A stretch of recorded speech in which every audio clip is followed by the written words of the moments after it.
Boa noite a todos, a graça e a paz do Senhor Jesus, amém? Amém. Convide seu irmão aí para ficar de pé, para a gente juntos nessa noite adorar e glorificar o nome do Senhor. Estamos começando agora o nosso culto formal, mas espero que você o dia inteiro estivesse pensando em Jesus, na maneira de como você quer entregar a sua adoração nessa noite, em como você quer derramar o seu coração nessa noite, louvar a Ele, escutar a sua mensagem, pois o Senhor não se limita a apenas um culto, mas a toda a nossa vida. E Jesus é o centro, Jesus é a nossa porção, a nossa herança, socorro bem presente no dia da angústia. É o nosso Pai, nosso Senhor. Nós queremos glorificar o nome dEle, declarando que tremenda graça, Senhor, que tremenda graça foi nos dada na cruz. Obrigado pela nossa vida, Jesus. Obrigado, Senhor, por tudo que o Senhor fez por nós, porque o Senhor é um Pai presente. O Senhor quer ter um relacionamento conosco, quer nos trazer para perto. E nessa noite nós queremos declarar isso em forma de canções, invocando a sua presença, chamando o seu Espírito, derretendo os nossos corações, trazendo fogo para este lugar, que venha transformar, restaurar vidas, que venha trazer um novo ambiente, Pai. Nós te pedimos, venha, Senhor Jesus, venha, Senhor Jesus.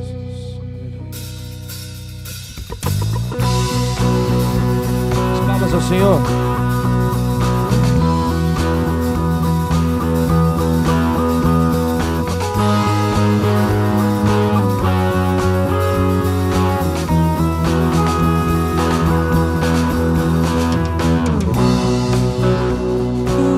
O meu pecado é tão mais forte, é o meu amado, o Rei da Glória, o grande Rei dos Reis.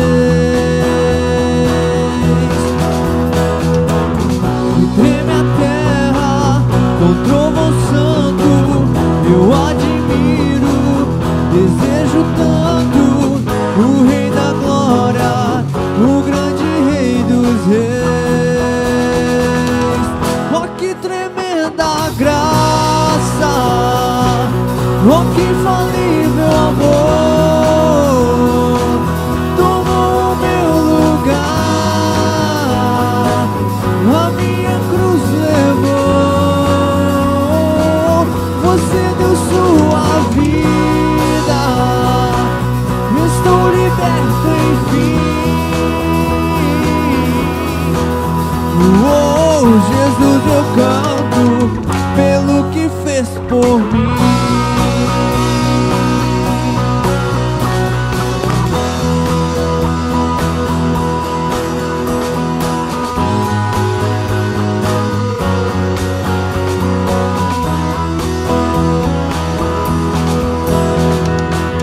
Quem traz a ordem em meio ao caos, adota o órfão, livra do mal. O Rei da Glória, o Rei da Glória, governa o mundo com sua justiça. És como o sol, tua face brilha. O Rei da Glória, o grande Rei dos Reis. Oh, que tremenda graça, oh, que infalível amor, tomou o meu lugar, a minha cruz levou, você deu sua vida, estou liberto enfim. Oh, Jesus, eu canto pelo que fez por mim.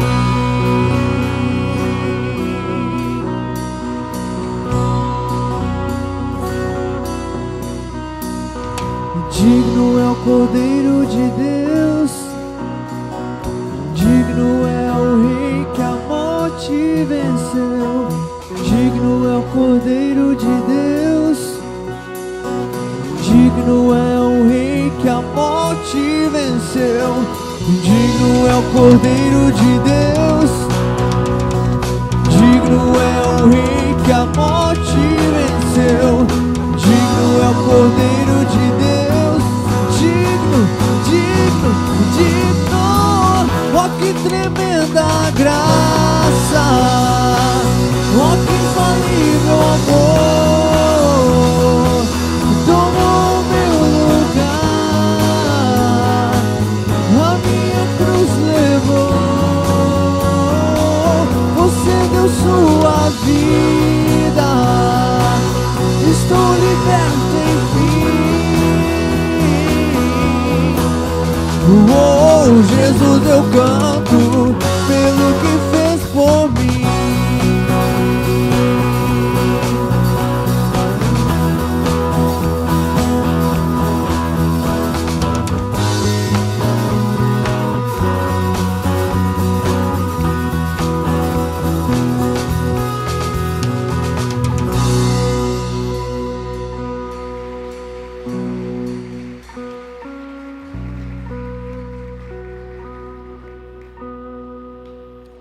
Obrigado, Jesus, obrigado pela tua graça, pela sua presença aqui neste lugar, Pai. O Senhor, na sua palavra, em Lucas 10, 21, diz que o Senhor se alegrou, Pai, por esconder esses mistérios, essas coisas, dos sábios e instruídos, e revelar aos pequeninos, Pai. Aqui temos vários pequeninos, Pai, pequeninos que querem descobrir, Pai, a imensidão da sua graça e do seu amor, Pai, que querem experimentar coisas diferentes, Pai. Na sequência diz que essa revelação é que Cristo é o Filho do Deus vivo, que Cristo é revelado por Deus, e essa é a revelação que nós precisamos nessa noite, Pai. A revelação que nos faz te conhecer e te conhecer mais a cada dia. Queremos o remédio da nossa alma, que é Jesus. Queremos a cura da nossa mente, que é Jesus. Imploramos pela sua presença, Jesus, vem com teu rio.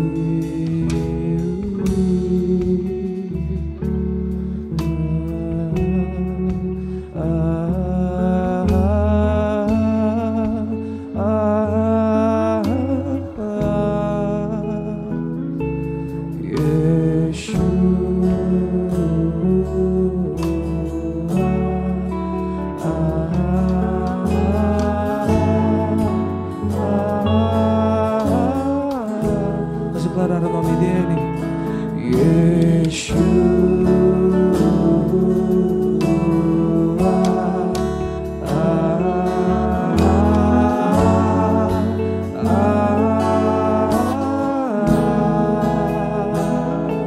O meu orgulho me tirou do jardim,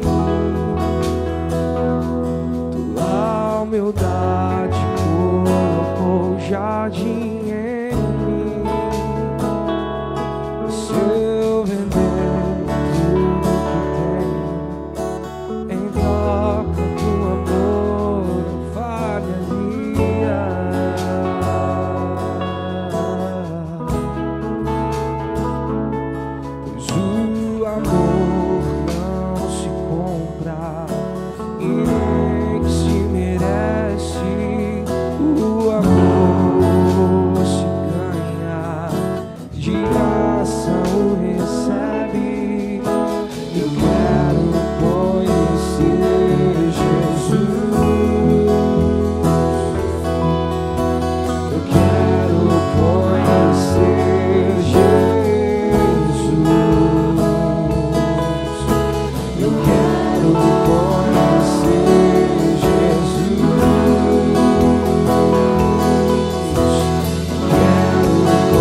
você está cantando.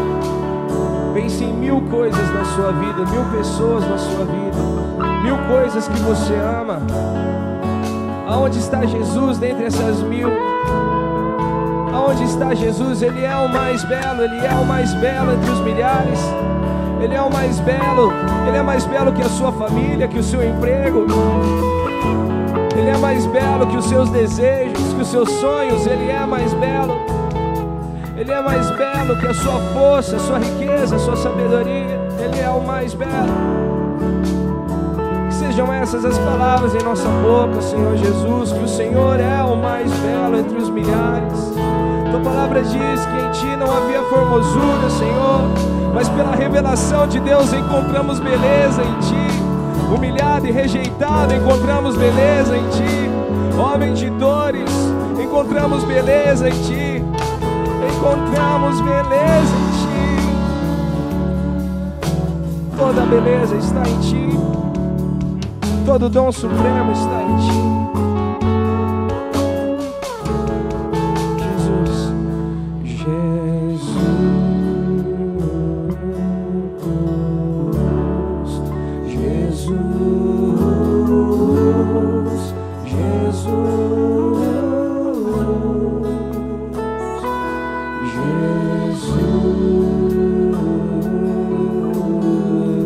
Vamos declarar esse nome. Vamos exaltar esse nome. Nome que está sobre todo nome. Nome que se assenta sobre o universo. Nome que é sobre toda dor, sobre todo sofrimento. Nome mais belo, mais puro. Nome exaltado, nome glorioso. O nome cujo qual o inferno retrocede, os poderosos se dobram. Nome sobre todo nome. Nome que assenta no alto e sublime trono. Jesus, Jesus. Você pode dizer mais forte: o nome de Jesus é sobre todo nome. O nome de Jesus é sobre todo nome.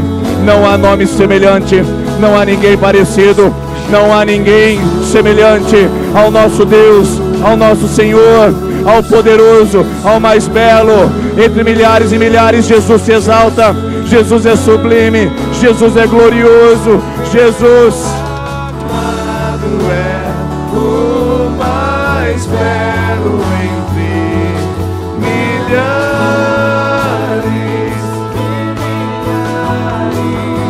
O meu amor, Deus, o mais belo. Não há outro igual a Ti, Jesus. Não conheceremos, jamais viveremos alguém semelhante a Ti. Seja exaltado, Jesus. Seja adorado, Jesus. Seja glorificado, Jesus.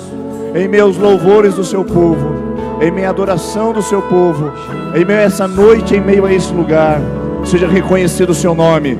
Que todo o inferno se dobre, que toda língua confesse, que todo joelho se dobre, que Jesus Cristo é o Senhor e não há outro semelhante a Ele. Você pode aplaudir Jesus. Obrigado, Pai. Obrigado, Filho. Obrigado, Espírito Santo, pela Sua presença. Em nome de Jesus.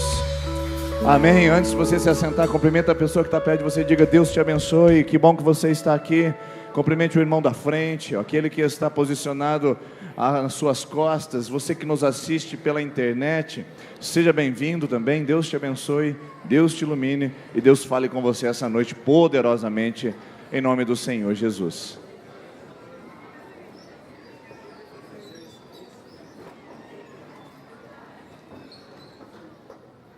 Sejam bem-vindos, meus irmãos, minhas irmãs. Que prazer poder receber vocês aqui essa noite, nesse tempo de adoração, de louvor. Ao final desse culto, se você está nos visitando pela primeira vez, além de te dar um abraço carinhoso, nós gostaríamos que você levasse um presente por esse dia especial. É só encontrar a equipe de vermelho que estará na recepção, que estava na recepção e estará agora na saída, devolvendo ou entregando o presente que você tem direito por nos visitar pela primeira vez aqui a essa noite, tá bom? Avisos rápidos para a gente poder adiantar a nossa celebração aqui. Na nossa livraria nós temos novos materiais que chegaram essa semana, principalmente bíblicos. Bíblias. Há uma procura muito grande pelas pessoas por Bíblias. Passe ao final do culto, verifique ali as versões, o tamanho da letra, vê ali os conteúdos que nós temos e leve uma para a sua casa para você poder estudar a palavra de Deus também. Além de livros de boa qualidade, você pode encontrar também no nosso balcão de informações. Atenção, mamãe, eu quero dar uma palavra para você. Você que fez o retiro de mulheres, o que aconteceu que você ainda não fez a inscrição do seu filho e da sua filha adolescente? Vamos lá, está na hora. Se foi bênção para você, se Deus ministrou seu coração, se Deus atuou na sua vida, por que não também levar o seu filho e a sua filha para esse retiro de adolescentes, tá bom? Se você precisa de parcelamento, se você precisa de prazo, é só consultar a nossa equipe. Nós apenas queremos que o seu filho e a sua filha esteja conosco e participe desse retiro de adolescentes, que as vagas já estão se esgotando, mas eu não gostaria que os filhos das nossas retirantes ficassem de fora. Então faça inscrição ainda hoje do seu filho e da sua filha adolescente. Da mesma maneira dos jovens, aí quanto mais cedo você fizer a sua inscrição, mais condições você tem de parcelar. E se você tem dificuldade para efetuar o pagamento, você precisa comunicar isso à nossa equipe. Os eventos que nós fazemos aqui, que nós queremos promover, nós pedimos que você esteja participando de todos eles, e não é por questão financeira que você ficará. Graças à sua contribuição pelos dízimos e ofertas, nós podemos também abençoar a vida de pessoas que não têm condições de participar conosco. Então não é por isso que jovens e adolescentes não participarão, mas tem que nos avisar para que a gente possa se planejar para isso, tá bom? Adolescentes e jovens, está chegando o retiro, faça a sua inscrição o mais rápido possível. E atenção, nós tivemos aí um probleminha essa semana e perdemos o número do nosso WhatsApp da igreja. Então o número agora mudou. Eu queria que você que recebeu a mensagem lá no seu WhatsApp, que você atualizasse.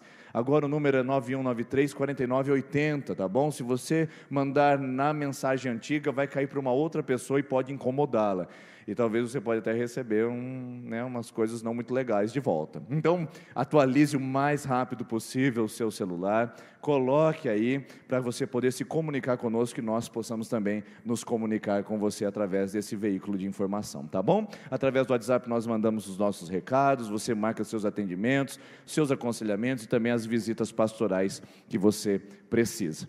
E outro aviso, quinta-feira, dia 30, preparem-se mulheres, vocês estarão aqui para o encontro mensal. Toda a última quinta-feira do mês, ou na sexta-feira, intercalando, as mulheres têm um tempo de estarem juntas aqui para uma ministração. E vai ser dia 30 de maio, às 20 horas, aqui no templo, tá bom? Vai ser na véspera do retiro de homens. Então, mulher, venha participar, porque na sexta-feira os homens sairão para poder participar do seu retiro e poder voltar aí um Camaro amarelo, não é verdade? Eita! E hoje nós temos ao final da nossa celebração uma cantina promovida pelos adolescentes para levantar recursos. Como eu disse para vocês, nós não conseguimos cobrir todas as despesas com os nossos retiros, então as promoções são feitas para dar sustentação financeira para os retiros. Então ao final do nosso culto, não vai embora, passa aqui no nosso salão social e vamos prestigiar aquele hambúrguer gostoso, tradicional, que você já conhece aqui da IPI e que tem na Festa das Nações e na festa do final do ano na cidade. Você pode hoje, o hambúrguer é R$7, o refrigerante e o suco estará ao valor de R$5, o suco é maior, mas terá tudo pronto, tudo posicionado. Queríamos que você participasse conosco ao final da nossa celebração, tá bom? Hoje nós chegamos às 8 horas da manhã de viagem, nós viemos com a equipe de louvor e mais alguns irmãos de Dourados, nós estávamos lá ministrando a cerca de 110 adolescentes, e foi um tempo precioso. Então a gente já chegou, o corpo veio, eu falo que a alma está vindo ainda, daqui a pouco ela deve chegar por aí. Mas chegamos às 8 da manhã, já chegamos direto para o culto, e aqui estamos no nosso segundo culto, e a gente não veio sozinho. Como os irmãos são solidários no sofrimento, nós queríamos que outros irmãos sofressem com nós. De van, 9 horas, quase 8 horas e pouco de viagem. Então nós trouxemos o Igor e a Lidiane em grande estado de sofrimento na van, para poder participar conosco desse culto essa noite. Por favor, Igor e Lidiane. O Igor e a Lidiane contarão um pouquinho para vocês da experiência de campo. Eles são missionários na Albânia, um país próximo a Roma, ou próximo à Itália e próximo à Grécia. Eles estão lá 1 ano e meio, e a nossa igreja ajuda e contribui financeiramente para o sustento deles naquele lugar. E hoje eles vão apresentar um pouquinho do que é o país Albânia, quais são os trabalhos que eles têm desenvolvido lá. Lembrando lembrando que toda vez que você oferta naquele envelope azul, que é a oferta de missionária, você está contribuindo com os 5 missionários que a nossa igreja sustenta. Quanto mais ofertas nós levantarmos de missões, mais missionários nós podemos abençoar. Por isso que nós trazemos eles aqui à frente, para poder explicar para vocês que eles não estão lá em turismo, não estão em férias, estão vivendo no estrangeiro com o propósito de manifestar a palavra de Deus. Vamos ouvir as informações do campo e depois a gente volta para orar com o Igor e a Lidiane. O Igor é ucraniano, talvez ele nem se apresente.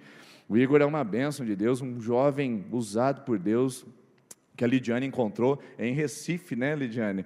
Um ucraniano que vem em Recife fazer uma escola missionária, Jocum, e lá eles se encontraram, namoraram, casaram, e o Igor, ele fala bem português. Como é que você fala português mesmo? Fala bem português? É falar bem português. Aí, tá vendo como ele fala bem português? O Igor, na verdade, fala 5 línguas, né? E o Igor é uma bênção de Deus, e a Lidiane, a sua esposa, é de Dourados, onde nós nos conhecemos lá. Então, eles fazem parte da nossa equipe de missionários e vão contar um pouquinho da experiência de campo.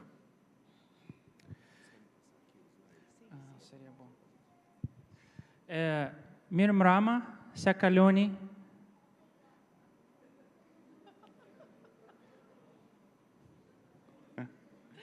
Boa noite, como vocês estão? Esse foi albanês, um pouco de albanês. Olha, eu posso dizer uma coisa. Pessoal, aquele pessoal que vem no culto de manhã, eles já falam albanês fluentemente. Então, se vocês têm alguma dúvida sobre pronúncia, você já pode perguntar pastor Denis, Vanessa. A gente conversa só albanês. Pessoal do louvor também, ele já está bem, eles já sabem bastante albanês também. É o nosso grande prazer estar com vocês hoje. A gente está super feliz. Sempre quando a gente pensa no Brasil, a gente pensa no Sertanópolis, e nessa igreja que a gente ama realmente de coração.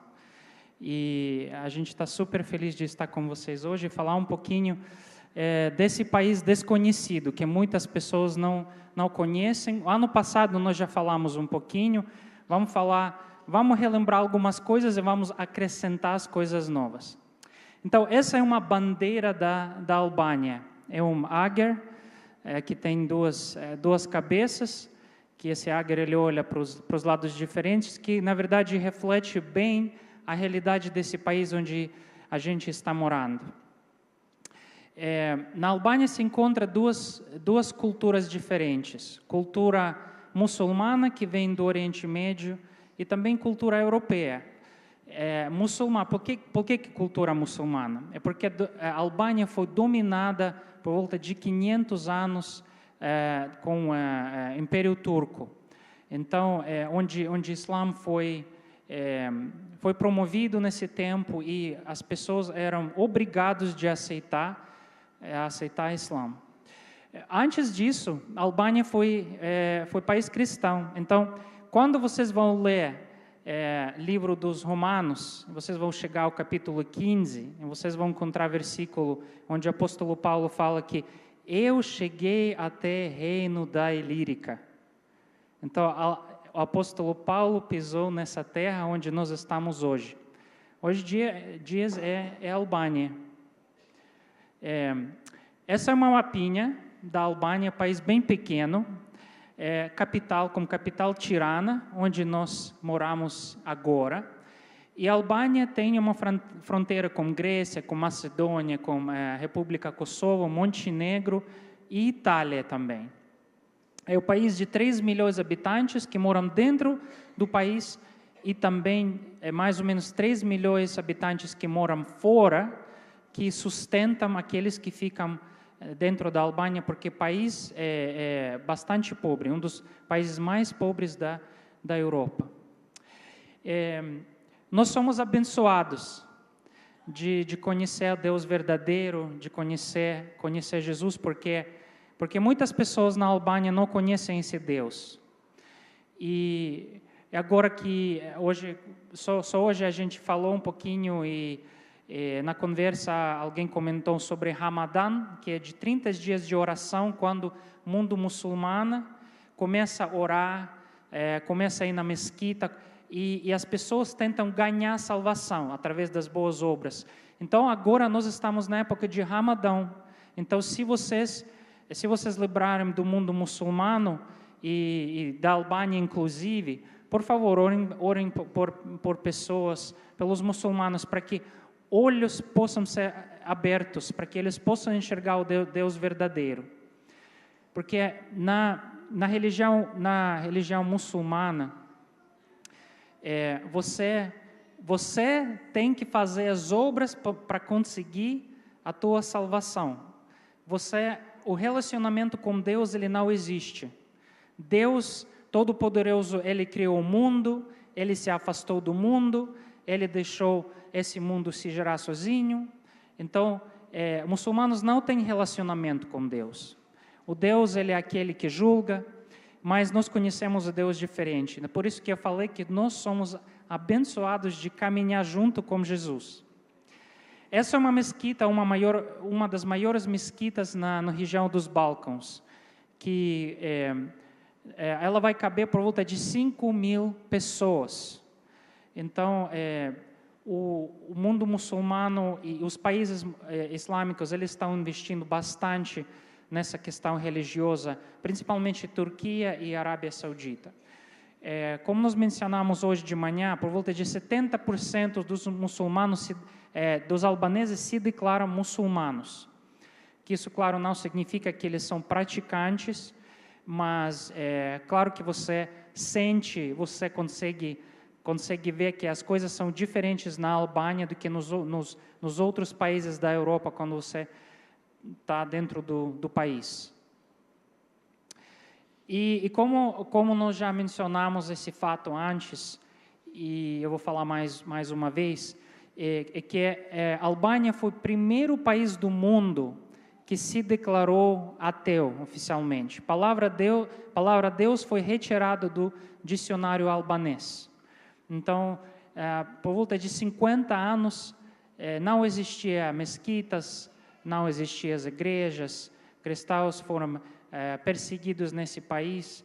E claro que se vocês querem conhecer um pouco mais da cultura do país, conversam com nós depois do culto. A gente ama de conversar e dar mais informações sobre as missões em geral. Agora eu vou passar para minha esposa e quando ela finalizar, nós vamos aprender ainda mais albanês. Boa noite, igreja. Como o Igor falou, é um privilégio estar aqui de volta, a gente se sente amado por vocês. E como o Igor falou, a gente quer falar um pouquinho dos nossos ministérios. Faz 1 ano e meio que a gente se mudou para a Albânia e nós escolhemos ficar congregando numa igreja albanesa que está sendo implantada há cerca de 1 ano e 7 meses também, 6 meses. Ela é uma pequena igreja albanesa de língua albanesa. Então, a gente já pode treinar o nosso ouvido quanto mais para aprender essa língua, porque nós estamos, já faz 9 meses estudando a língua com professoras particulares, e nós queremos falar a língua albanesa para alcançar o coração desse povo. E esse ministério de adolescentes cresceu no nosso coração há algum tempo atrás, do nosso pastor, da liderança da igreja, e nós temos hoje 3 adolescentes na nossa igreja. E essas meninas, elas estão sendo, eu estou tentando discipular elas, trazer elas para perto da verdade, porque a Samantha, a última, ela é filha de missionários albaneses. Ela está firmada na fé, ela tem certeza sobre Jesus, não tem dúvida alguma sobre a Bíblia, mas não é a realidade das outras 2. Então, a gente está discipulando, gastando tempo com elas, para futuramente, em nome de Jesus, a gente poder estar abrindo para mais adolescentes e estar ampliando esse ministério. Nós continuamos com nossas aulas de inglês na igreja. Nós estamos com 3 grupos, um de criança, uma de adolescentes e outras de mulheres. E eu sempre gosto de falar, por que aula de inglês? O Igor, ele é fruto desse ministério. Ele é fruto de missionários americanos que deixaram o seu país e foram para a Ucrânia ensinar inglês através da Bíblia. Então, o diferencial nosso, irmãos, é que nós ensinamos inglês não só para ter uma nova língua, é uma necessidade que eles precisam ter. Essas pessoas que estão tendo aula com a gente, eles são carentes, eles não teriam dinheiro para pagar inglês, e hoje existe uma lei na Albânia que as crianças precisam falar inglês para entrarem na universidade. Então, existe uma necessidade, só que a necessidade maior que nós cremos é de conhecer Jesus. Então, nós estamos ajudando eles, sim, de uma parte, mas nós estamos levando a palavra de Deus através dessas aulas. E o Igor, ele é fruto desse ministério. Nós também apoiamos o ministério com crianças. Se vocês verem na segunda foto, tem uma palhacinha, um casal e o Igor, um pouco abaixado. Esses 3 missionários, eles são missionários albaneses, fruto de todos os missionários que foram para a Albânia há cerca de 26 anos. Fazem apenas 26 anos que a Albânia está aberta ao cristianismo. E nós podemos ver fruto dessa população albanesa respondendo o chamado de Jesus de ser missionários no seu próprio país. É muito difícil, como o Igor falou, a Albânia é um dos países mais pobres da Europa, se não for o mais pobre. E muitas vezes as pessoas falavam assim, mas existe país pobre na Europa? Porque a gente cria essa mentalidade, né, irmãos? Que a Europa é rica. E quando eu fui lá, que eu vi com meus próprios olhos, eu estava pensando isso. Eu falei, será que é pobre mesmo? Eles são pobres mesmo, irmãos. Então, essas crianças normalmente são de lugares com bastante dificuldade, até de acesso, são pessoas carentes. Existem muitos ciganos na Albânia também, que são os mais pobres dos pobres. Então, o ano passado, foi cerca de 1.800 crianças ouviram de Jesus através desse ministério. Foram feitos em várias cidades da Albânia e também em Kosovo, porque existem muitos albaneses morando em Kosovo por causa das guerras e dos conflitos do passado. E não é o nosso ministério, mas é um ministério que a gente tem apoiado nesse tempo de transição. E nós gostaríamos no futuro de poder apoiar ainda mais eles, porque às vezes os programas são em outras cidades e é difícil você locomover entre cidades na Albânia. Na cidade que a gente mora, é fácil, nós temos ônibus, nós podemos andar, mas quando a gente faz viagens entre cidades, a gente já sente a necessidade de ter o nosso carro para o nosso ministério, e nós já estamos sentindo Deus mover nesse sentido. Como nós falamos, né? Alguém de vocês, se vocês já foram para outro país, ou mesmo até, né, nós estamos Dourados, está 1 hora do Paraguai, quando a gente vai lá, a gente já sente a dificuldade da língua, né? E está tão pertinho da gente. Então, é assim que a gente sentia muitas vezes na Albânia, né? Um ET. Das pessoas estarem falando com a gente, estarem rindo, conversando, e você está tentando entender. Nós já passamos pela pior etapa, eu tenho certeza. Na última vez que a gente se reuniu com o dono do nosso apartamento, o Igor já pôde conversar com ele em albanês por cerca de 2 horas. Eu ainda estou no processo de ficar olhando eles conversarem e ficar assim. Às vezes eu consigo falar alguma coisa, como se fosse uma criança, tentando juntar as palavras. A gramática albanesa, ela consegue ser mais difícil que a nossa gramática portuguesa, que vocês já sabem que a nossa língua não é fácil. Mas Deus tem dado graça, Deus tem nos fortalecido com perseverança. Quem aprende uma nova língua sabe que a palavra perseverança tem que ser constante no aprendizado, e nós estamos movendo em direção a falar essa língua 100%. Eu coloquei essa foto e escrevi Vivendo o Evangelho, porque muitas vezes nós conhecemos o Evangelho, nós conhecemos o que Deus fala, que não é sobre nós, né? É sobre Ele que habita em nós, mas muitas vezes a gente deixa o nosso medo e as dificuldades nos bloquearem para fazer coisas. Eles são os donos do nosso apartamento e por muitas vezes nós sentimos o desejo de convidá-los para ir para a igreja, mas daí vinha o medo. A gente pensava, mas a gente vai convidar eles para ir para a igreja, eles vão perguntar coisas depois. E como que a gente vai responder com o nosso albanês limitado? Vamos esperar mais um pouco, vamos esperar mais um pouco. Mas nesse meio tempo, graças a Deus, a gente pôde viver o Evangelho. E eles viram algo diferente em nós. E essa é uma oração diária nossa, que o povo albanês possa ver algo diferente em nós, e esse algo é Deus, é Jesus. Porque não é eu ou Igor que somos bonzinhos, somos perfeitos e estamos fazendo missões na Albânia. Não, Deus é perfeito. Deus é quem nos capacita dia após dia para estar naquele país. E um belo dia, eles chegaram na gente, porque eles sabem que a gente vai na igreja, eles sabem que nós somos cristãos, eles sabem que nós somos missionários, voluntários naquele país. E eles chegaram um dia e falaram, vocês vão na igreja esse domingo? Sim, nós vamos. Podemos ir com você? Com vocês? Então, foi muito gratificante ver que, independente dos meus medos, das minhas fraquezas, Deus é o Deus que opera. É o Deus que chama as pessoas. E a gente foi, depois tomamos café durante 1 hora com eles. Nesse mesmo dia, era dia de receber aluguel, eles vieram na nossa casa e por 2 horas eles fizeram perguntas sobre a Bíblia, sobre a nossa igreja, sobre Jesus, qual que eram as diferenças. Porque por tudo aquilo que o Igor falou para vocês, a Albânia sofreu muito no passado. Era cristã, foi obrigada a se converter para o islamismo por 500 anos, virou ateu por 50 anos e depois agora está aberta há apenas 26 anos. Então, uma das orações que a gente mais pede pelo país é a oração contra o espírito de confusão que existe. E a gente pode ver isso nos nossos adolescentes, nos nossos jovens, até mesmo dentro da igreja. A pessoa aceitou Jesus, mas ainda existe uma confusão por causa de toda essa história que aconteceu no passado. Esse, como o Igor já falou, é o mapa da Albânia. Hoje, a Jocum é a organização missionária pelo qual nós servimos a Deus naquele país. Tá? Às vezes o pessoal fala, e você é da Jocum? Não, eu sou de Deus. Eu sirvo Deus através dessa organização. Se um dia Ele falar para a gente mudar, a gente muda. Até então, a gente está na Jocum, chama Jovens com uma Missão. Só que jovens não é questão de idade, tá? É questão de mentalidade. Então, o fundador da Jocum hoje é um jovem de 85 anos, que a última vez que a gente ouviu ele falar em Curitiba foi muito fortificante, porque ele falou assim, eu só paro de fazer a obra de Deus nessa terra quando Ele me levar para morar com Ele. E foi muito lindo, assim, porque ele poderia estar aposentado, ele poderia estar curtindo os netos, bisnetos, né, com todo o mérito dele, mas ele falou, eu não consigo parar, porque esse é o meu chamado.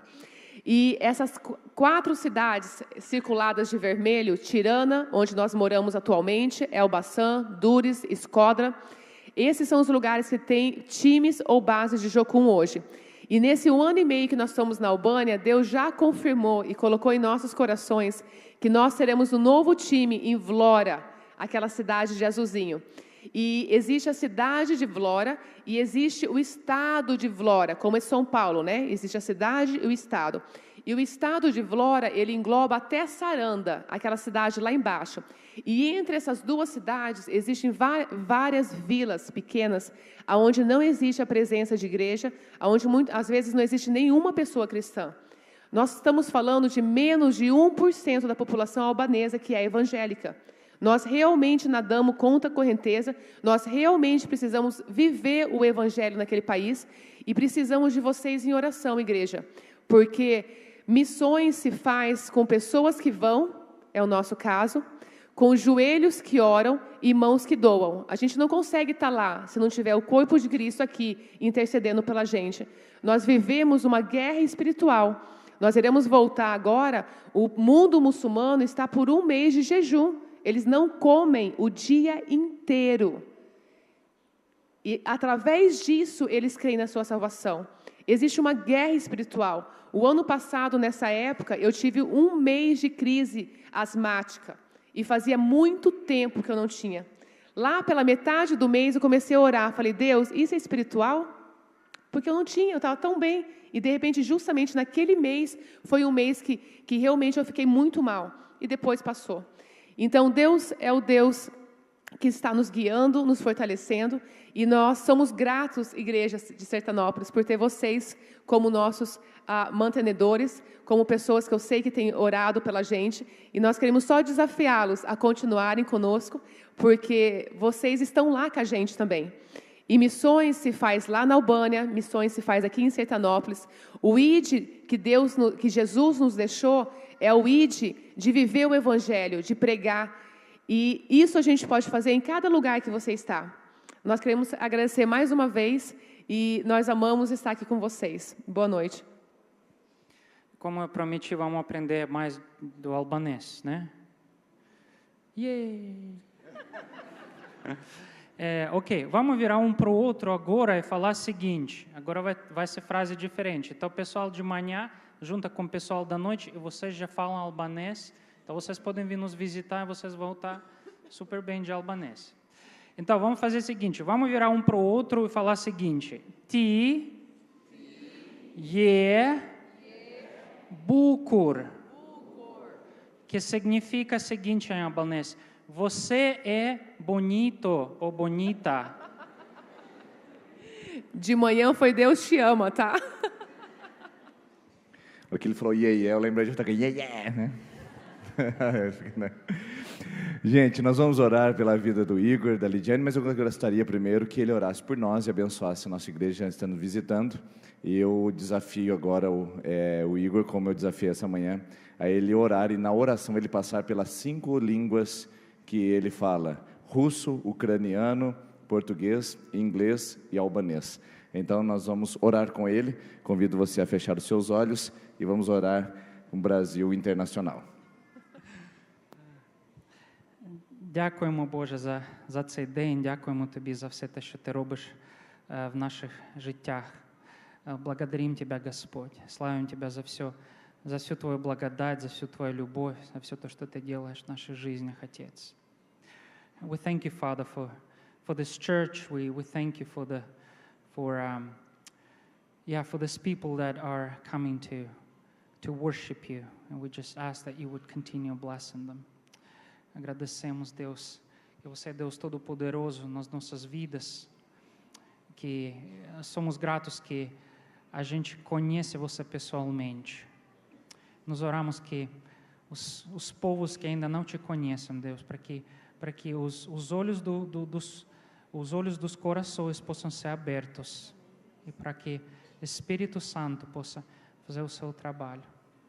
Shum falemendere, Zote, shum falemendere por gjithë çka, për të gjithë, për këtë kishë, për këtë vend, ne falenderojmë për të gjithë, edhe ne ti do shumë, në emri i Jezusit. Amém. Vamos colocar em pé, vamos orar por eles aqui. Estenda a sua mão para cá, enquanto a equipe de louvor vem aqui à frente. Estenda a sua mão para os nossos missionários. Senhor, nós agradecemos a Ti pela vida do Igor, da Lidiane, pela Tua provisão, pela Sua presença. Nós agradecemos porque o Senhor é Deus sobre todas as coisas. Então, Senhor, seja a provisão, seja o cuidado e seja a provisão material e espiritual na vida dos Seus filhos, Pai. Até mesmo aquela provisão humana que eles precisam, de pessoas próximas deles, próximas que vão abençoar e cuidar e também servir junto com eles. Pai, que eles possam retornar ao Albânia e ter surpresas da sua parte naquele lugar como frutos para a glória do nome de Jesus. Protege a saúde deles, protege as finanças deles, dando suprimento. Protege, Deus, as estratégias espirituais e, Deus, evangelísticas naquele lugar. E use-os poderosamente no nome de Jesus. Amém. A Lidiane falou que eles estão aguardando, de manhã ela falou, não percebi se ela falou agora, que eles estão aguardando uma pessoa para eles conseguirem se mover para o sul. Uma pessoa apenas. Precisa de pelo menos 3 missionários para começar um trabalho no sul. E a gente tem orado para que Deus levante pessoas nessa igreja, porque já faz 20 anos que nós não mandamos nenhum missionário a campo. O último deles foi, a última que saiu de entre nós foi a Marília Troquês, que está no Senegal hoje e está servindo naquele lugar. E vocês conhecem também o seu Chiquinho e a Dona Lourdes, que serviram entre os indígenas por mais de 20 anos. Então eu queria convidar você. Deus talvez tenha te chamado para um ministério, para uma obra além da sua língua e além da sua nação. Não tenha medo, você não vai entrar no avião e descer na Albânia, mas Deus vai preparar você. Coloque-se à disposição e venha participar do chamado missionário de Deus para a sua vida. Além do chamado missionário de você ir, você também pode contribuir. Esse envelope azul, todas as vezes que você coloca uma contribuição além do seu dízimo, você está contribuindo para que a gente possa servir a Deus em outros países. Então faça isso de maneira sistemática. Eles recebem todo mês, mas às vezes você não contribui todo mês. Por isso nós pedimos que você seja fiel na sua contribuição missionária. Seja fiel no seu dízimo, na sua oferta, porque através do seu dízimo nós podemos pensar em mais longe e não cortar gastos e ficar para trás. Continue servindo, continue contribuindo, seja fiel. Deus abençoe a sua vida poderosamente. E enquanto nós cantamos essa canção, você pode vir aqui à frente, devolver o seu dízimo e a sua oferta. Aleluia. Vamos juntos exaltar o nome de Jesus, o Filho do Deus vivo, o único nome que é digno de receber toda adoração, todo louvor, a rocha onde nós estamos firmados e queremos estar pelo resto da nossa vida, até o dia em que Ele vier nos buscar. Te exaltamos, Jesus. Aleluia. As palmas ao Senhor, vamos lá?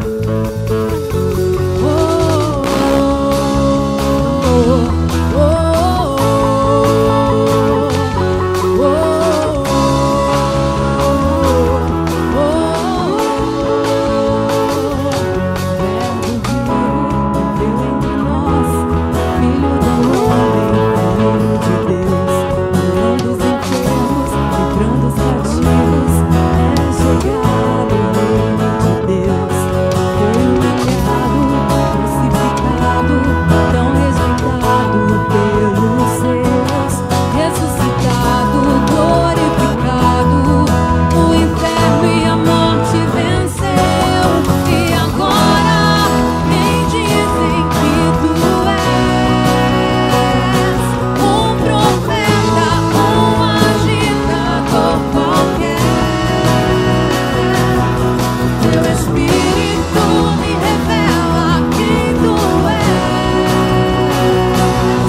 ungido de Deus. Tu és o Cristo, Filho do Deus vivo. Sobre esta rocha tua igreja está. Tu és o Cristo, Filho do Deus vivo, rocha inabalável, outro igual não há, igual não há. Oh,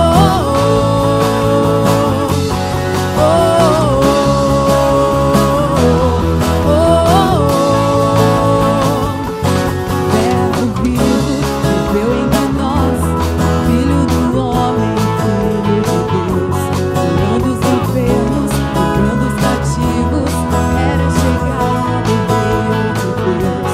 Foi humilhado, crucificado, tão rejeitado pelos seus, ressuscitado, glorificado, o inferno e a morte venceu. E agora quem dizem que tu és um profeta, um agitador qualquer. Teu Espírito me revela quem tu és, ungido de Deus. Tu és o Cristo, Filho do Deus vivo. Sobre esta rocha tua igreja está. Tu és o Cristo, Filho do Deus vivo, rocha inabalável, outro igual não há. Tu és o Cristo, Filho do Deus vivo, sobre essa rocha tua igreja está. Tu és o Cristo, Filho do Deus vivo, rocha inabalável, outro igual não há, igual não há.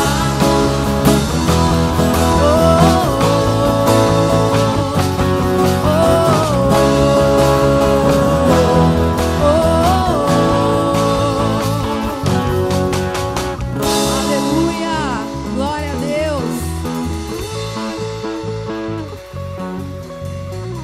Gostaria que você colocasse a sua mão sobre o seu coração. Diga assim comigo: Espírito Santo, nós ansiamos por ti, Espírito Santo. Oh, nós estamos aqui tão sedentos de ti. Vem, ó Deus, vem, ó Deus, enche este lugar. Meu desejo é sentir teu poder, teu poder. Espírito Santo, oh, como a tua presença é valiosa para nós.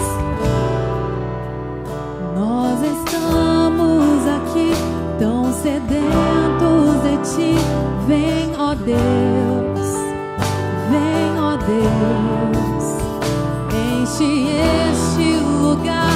Meu desejo é sentir teu poder, teu poder.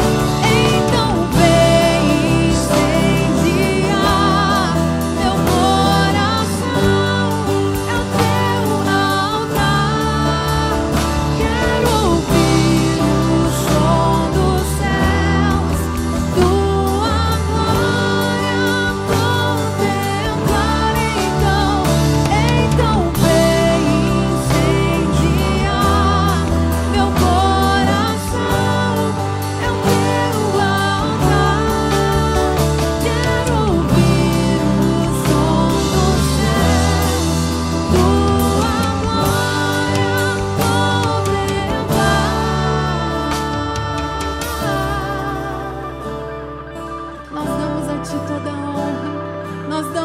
ti toda a glória. Oh, só tu és merecedor. Te exaltamos.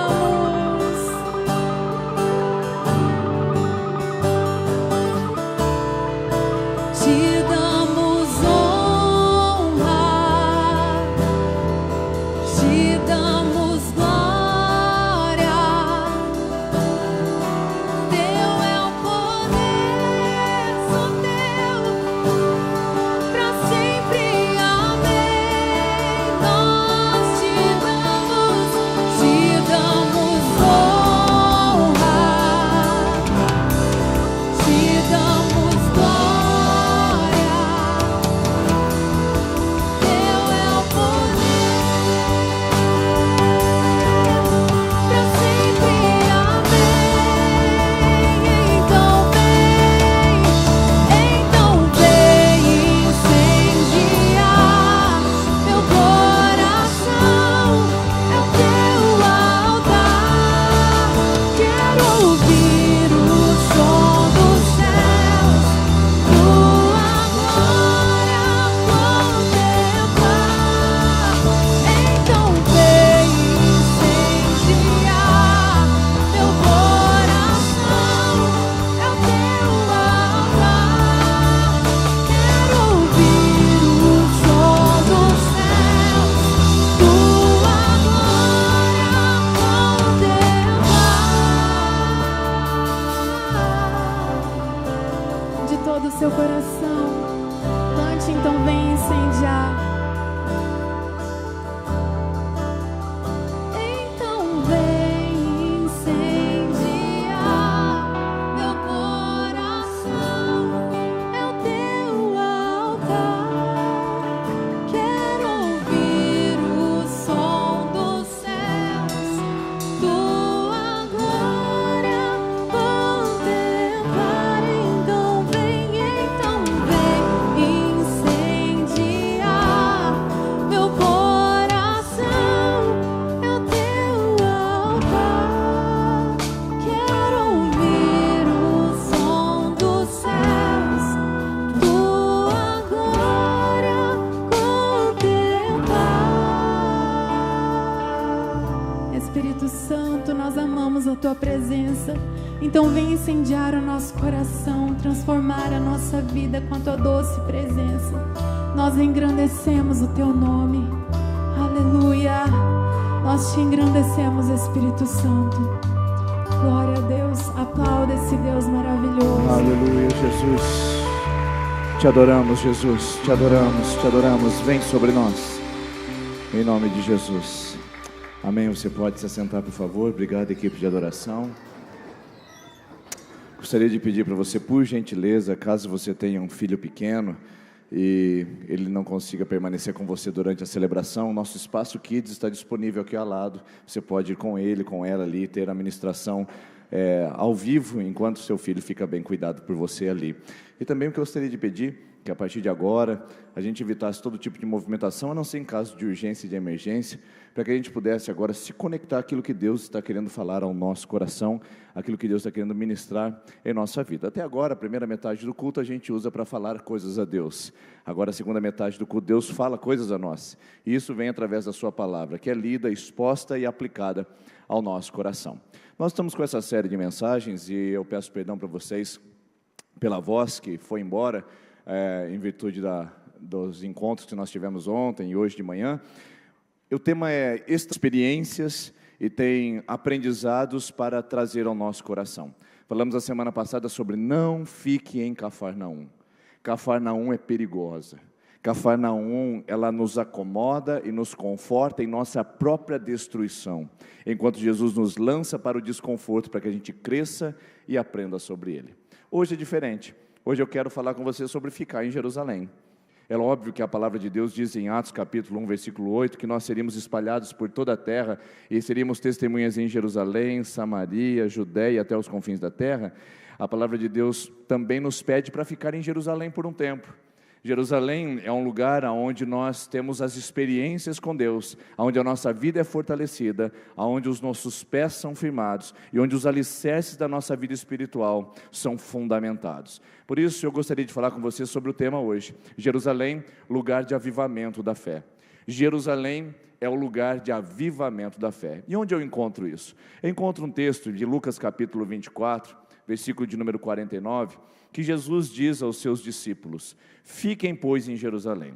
O que significa ficar em Jerusalém?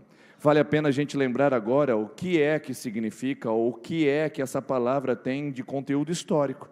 É só você olhar para os problemas que nós estamos vivendo nos dias atuais. Existe uma zona de conflito mundial que no decorrer dos anos, ao invés de se resolver, parece piorar. E essa zona de conflito se dá justamente no Oriente Médio, mais precisamente na cidade ou na região onde está localizada Jerusalém. Jerusalém, se você tiver o privilégio, a oportunidade de visitá-la, eu falo que essa é uma viagem dos sonhos de qualquer pessoa que já leu a Bíblia.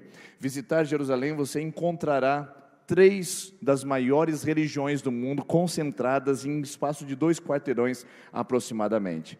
Essas 3 religiões unidas, elas somam praticamente 70% da população mundial na sua profissão de fé: judaísmo, islamismo e cristianismo.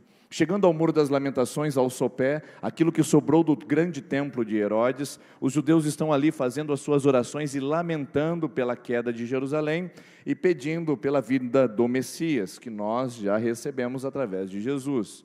Sobre o planalto do monte, a plataforma do templo, existe o Domo da Rocha, aquela cúpula dourada que não é cristã. A gente vai lá, tira foto, a gente vê aquilo como símbolo do cristianismo, mas aquela é uma mesquita muçulmana, onde foi edificada justamente onde havia o templo do Deus judeu.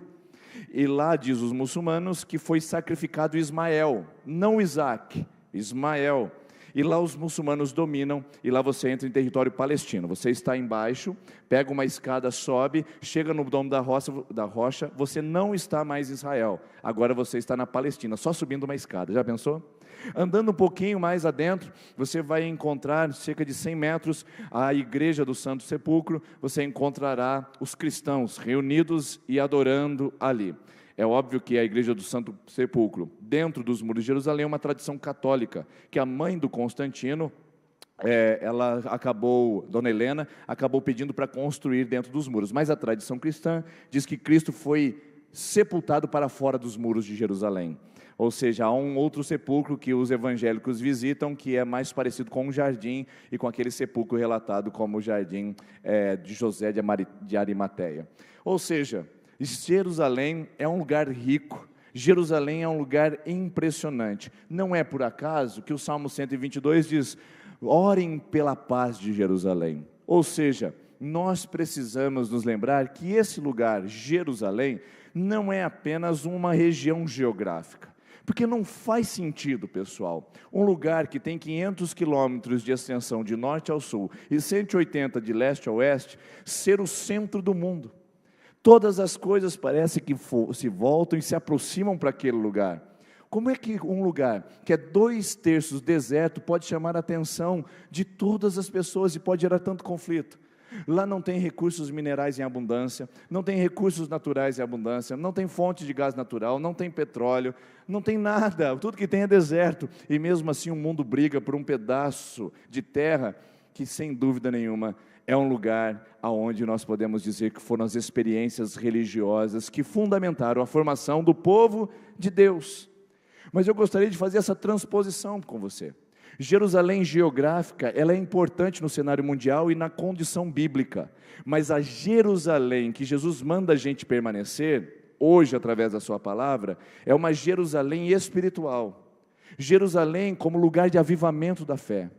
Então você não está pisando o território de Israel, você não está andando pisando as terras de Israel, mas nós estamos na Jerusalém espiritual, no lugar de experiência com Deus, no lugar de fundamentação da fé e no lugar de avivamento, um lugar de experiência profunda com a presença de Deus.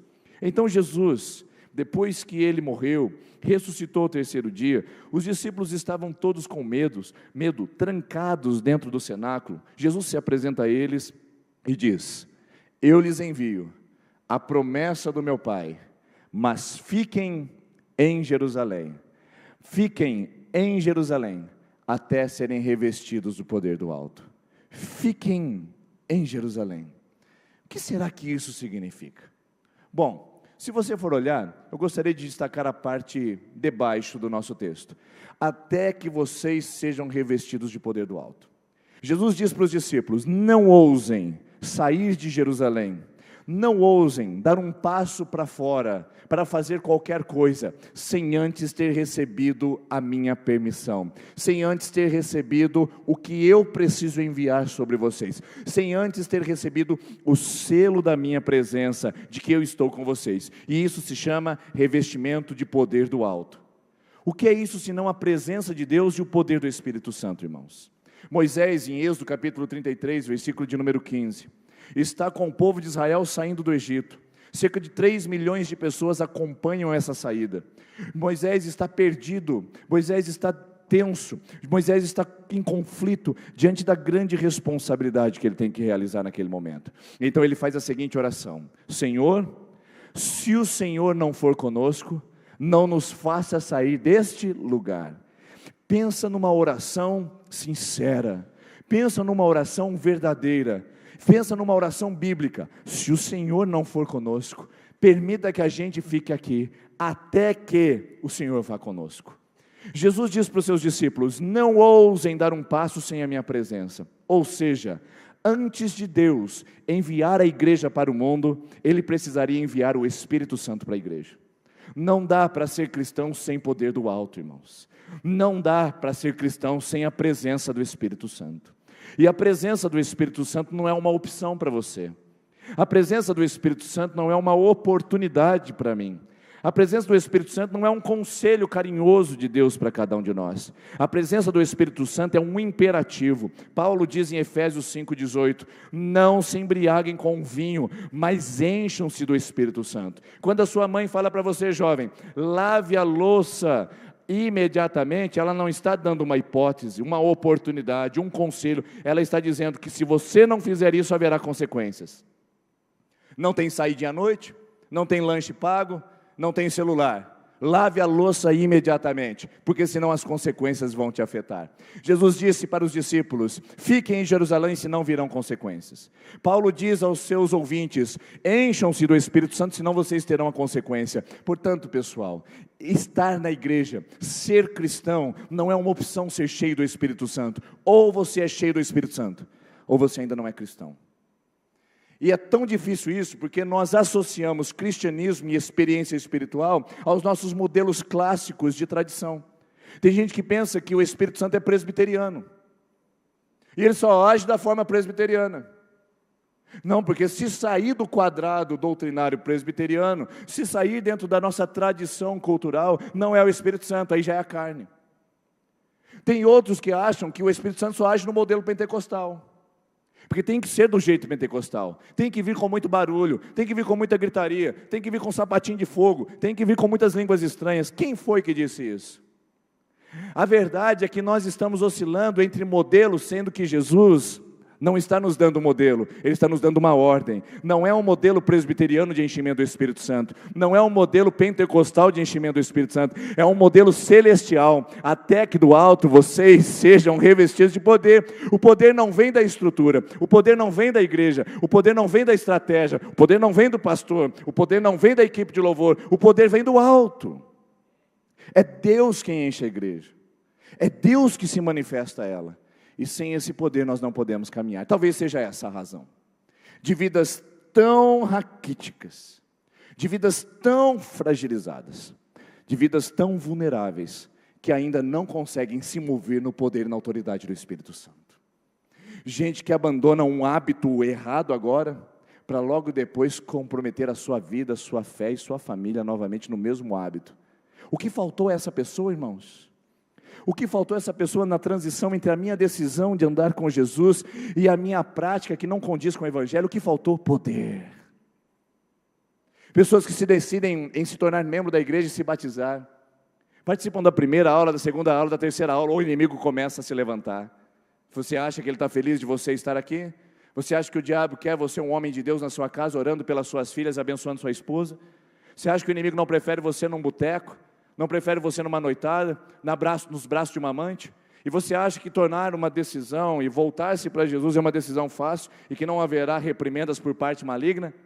E o que é que diminui uma pessoa entre a decisão de andar com Cristo e de repente voltar à sua velha vida e ao seu velho hábito? Faltou poder, faltou unção. Isaías capítulo de número 10 diz assim: todo jugo, toda opressão, toda corrente será despedaçada por causa da unção. É a unção que quebra o jugo maligno sobre nós. É a unção que quebra o jugo mundano, carnal, que domina o nosso coração. Então a razão que se explica hoje de igrejas, de comunidades, de pessoas fragilizadas, raquíticas, simplesmente desanimadas na fé, é falta de poder. Elas gostam da igreja, sentem bem na presença de um bom louvor, gostam de uma boa pregação, mas ainda não aprenderam a viver na dependência do poder do alto. Na verdade, pode ser, e isso pode ser catastrófico para nós essa noite. Pode ser que a gente até se acostumou a viver sem poder do alto. Você já parou para pensar nisso? Que medo, gente. Que medo. Um medo e um receio de que a gente talvez esteja se reunindo aqui sem o poder do alto. A gente esteja fazendo tudo isso que estamos fazendo sem poder do alto. A gente venha pregar aqui sem o poder do alto. Ou venhamos e convenhamos, subimos aqui sem poder do alto. Eu tenho dito para essas pessoas que sobem aqui para cantar e para ministrar, sem poder do alto, não passa de barulho, não passa de sons, às vezes melodiosos ao ouvido, mas totalmente desarmoniosos aos ouvidos de Deus. É poder do alto. Só que talvez a gente tenha se acostumado a viver sem esse poder. Porque pode ser que se o Espírito Santo fosse tirado da nossa reunião hoje, essa noite, talvez muitos de nós nem perceberíamos, porque não faz diferença ter Ele. Não faz diferença ter o Espírito Santo na igreja. A gente está fazendo boa música, a gente está fazendo bons trabalhos sociais, a gente está tendo bons relacionamentos interpessoais, nós estamos criando um ambiente de paz e de unidade, não é verdade? Temos uma pregação centrada na palavra, maravilha. Se a gente tem tudo isso, para que o Espírito Santo? Pode ser que se o Espírito Santo fosse retirado do nosso meio hoje, muitos de nós ficaríamos na igreja do mesmo jeito. E você acha isso um absurdo? Pergunte para a igreja de Laodiceia em Apocalipse 3,14. A palavra de Deus diz assim para Laodiceia, Jesus confrontando aquela igreja, ele diz: vocês dizem, estamos abastados, não temos necessidade de nada. Olha só o que uma igreja estava dizendo.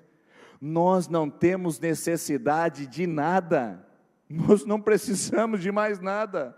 A gente tem um bom pastor, a gente tem uma boa contribuição financeira, temos um bom status social, temos um bom templo e aconchegante lugar, temos um ministério com crianças.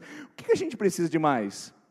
Aí Jesus fala para a igreja e diz assim: miseráveis, vocês são pobres, vocês são cegos e vocês são nus, vocês estão largados e pelados. Literalmente não há solução para você. Literalmente, você acostumou-se a viver sem minha presença. Deus está dizendo para Laodiceia: vocês fazem cultos legais, mas que eu não estou presente. Vocês têm eventos legais, mas que eu não participo. Miqueias capítulo 5 diz assim: afasta de mim o estrépito dos seus cantos, porque eu não vos ouvirei. Vocês têm me importunado com o louvor de vocês. Meu Deus! Você já parou para pensar que pode ser que nós estejamos nos reunindo no alto da nossa religiosidade, mas no baixo da nossa intimidade? Porque religiosidade não é o mesmo que intimidade com Deus. E intimidade só acontece quando eu tenho necessidade de Deus. Eu tenho vontade de estar presente. Eu tenho vontade de voltar para casa. Ai, irmãos, eu fico 2 dias longe de casa, me dá uma agonia de ver meus filhos, minha esposa, de voltar para minha casa, dormir na minha cama. Como é gostoso. Há uma ânsia no meu coração de voltar para casa. Eu não volto para casa porque eu sou casado. Eu não estava lá em Dourado, sexta-feira, dizendo assim: ai, tenho que voltar para casa porque eu sou casado, né? Puxa vida. Pois é, né? Já faz 14 anos que eu sou casado, eu tenho que voltar para casa. Não, eu volto para casa porque a casa é o meu lar. A casa é o lugar que me satisfaz. A casa de Deus não é um lugar que você vem cumprir obrigação, não é um lugar que você vem bater ponto, não é um lugar que você vem buscar a bênção de Deus para amanhã você não ser amaldiçoado. Eu preciso ir na igreja, se eu não for na igreja, minha segunda-feira vai ser ruim. Não, irmãos. Nós viemos aqui, sabe por quê? Porque nós temos sede, necessidade desejo. Se não for por isso, não há por que estarmos aqui, e não há por que, de fato, nos gloriarmos de alguma coisa. O fato é que a gente aprendeu a viver sem a necessidade do Espírito Santo. Tom Cheney é um pastor americano, ele diz o seguinte num dos seus livros: a igreja se acostumou tanto a viver sem o Espírito Santo, que se ele fosse retirado dela, muitos nem perceberiam. Leonard Ravenhill é um pastor americano que foi radicado aqui na Argentina, responsável por um grande avivamento que aconteceu nessa cidade, e ele escreveu um livro chamado Por que Tarda o Pleno Avivamento? Ele diz o seguinte, o diagnóstico dele é o seguinte: a igreja está tão acostumada a viver sem o Espírito Santo que é incapaz de perceber a ausência dele. E o Russell Shedd, que é um pastor americano que morou aqui no Brasil por muito tempo, e um grande teólogo e intérprete das Escrituras, ele disse o seguinte: nós estamos tão satisfeitos com a nossa religiosidade que somos incapazes de ter a necessidade de Deus. Ou seja, o problema nosso é falta de sede, o problema nosso é falta do desejo, o problema nosso é quando a gente não percebe que estar em Jerusalém é uma necessidade. Não ouse, minha irmã, não ouse, meu irmão, ser crente sem o enchimento do Espírito Santo. O diabo vai atropelar você, o maligno vai atropelar a sua vida. Não ouse ser crente sem o poder do Espírito Santo, sem uma intimidade com o Espírito Santo. Com certeza, a vida vai lhe dar golpes fatais e vai te manter prostrado. Não ouse ser crente apenas batendo o cartão religioso, sem a presença de Deus. Sua vida vai ficar raquítica, vai ficar minguada, vai ficar pobre, atrofiada, porque é o Espírito Santo que é o poder de Deus. Irmãos, o que nós queremos apresentar para a cidade de Sertanópolis não é uma igreja bonita, não é uma igreja elitizada, de pessoas que vêm com roupa bonita e fazem desfile de moda dentro de uma comunidade. O que queremos apresentar nesta cidade não é uma boa equipe de louvor afinada e bem preparada. O que nós queremos nessa cidade não é uma influência social ou política. O que nós queremos nessa cidade, o que eu tenho no meu coração para essa cidade, é o que Paulo falou para os coríntios, em 1 Coríntios capítulo 2, versículo 4. A minha pregação e o meu evangelho não se consistiram em demonstração de palavra, mas em demonstração de espírito e de poder. Isso que Sertanópolis precisa, é isso que a nossa casa precisa, é isso que os nossos filhos precisam. Eles precisam menos sermão de domingo à noite quando chegam tarde de casa, eles precisam de menos sermão durante a semana depois de fazerem bobagem, eles precisam de menos palavrório dos pais, eles precisam de pais cheios do Espírito Santo, de mães cheias do Espírito Santo. É isso que os nossos pais precisam. Não precisam de filhos obedientes, filhos que dizem tudo sim, filhos pacatos, filhos com boas notas escolares. Os pais precisam de filhos cheios do Espírito Santo, irmãos. E o que nós precisamos não é de um pregador eloquente, de um homem que conheça a cultura moderna, mas nós precisamos de um fogo no altar, uma fogueira no púlpito, alguém inflamado pelo Espírito Santo. O que nós precisamos não são de bons músicos, mas de homens e mulheres que subam aqui, cheios e plenos do Espírito Santo. É aqui, na esfera da presença do Espírito Santo, que tudo acontece.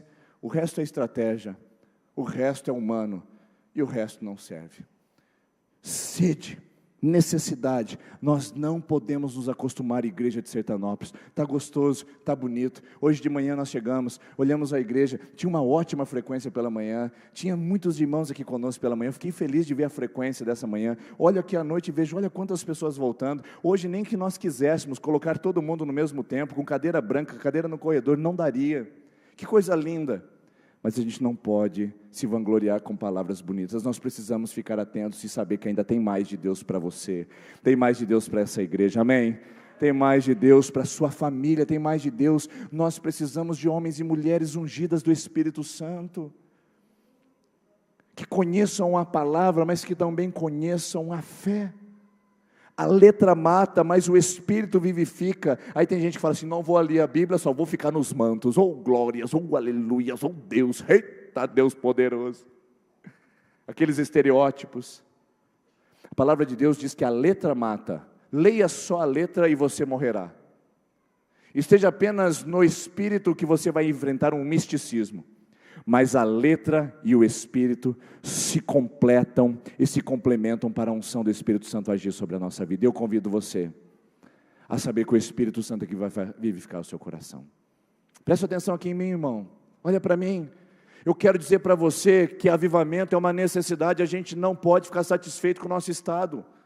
A gente precisa ir além. Thomas Edison, o inventor de 1001 invenções, ele disse o seguinte numa das suas frases: que o descontentamento e a insatisfação é o princípio do progresso. Quer progredir na vida? Esteja insatisfeito e descontente.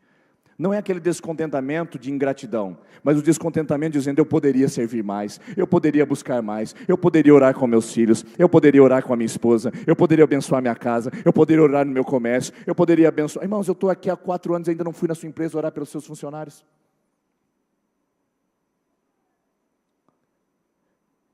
Estou aqui há 4 anos, talvez não tive a oportunidade de orar com seu filho. E eu pergunto se você faz isso na sua empresa, se você faz isso na sua casa.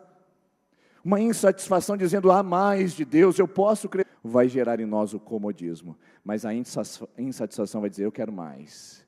Eu sei que tem mais. Eu preciso ter mais. Irmãos, eu não sei se você consegue entender o que eu estou querendo dizer para você. Eu só estou querendo que você entenda que estar aqui no domingo à noite não é suficiente. Estar aqui no domingo à noite aprendendo a palavra e cantando louvores não é suficiente. Tem mais de Deus para você no particular, no secreto, na intimidade, na vida com Ele. Descubra isso, pelo amor de Deus. E você nunca mais conseguirá sustentar-se com uma vida pobre, medíocre e atrasada. Eu contei uma ilustração para os adolescentes agora, nessa última vez que eu estive ali, ministrando. E eu disse: imagine só que hoje nós voltássemos a 400 anos atrás e encontrássemos uma pessoa da época medieval.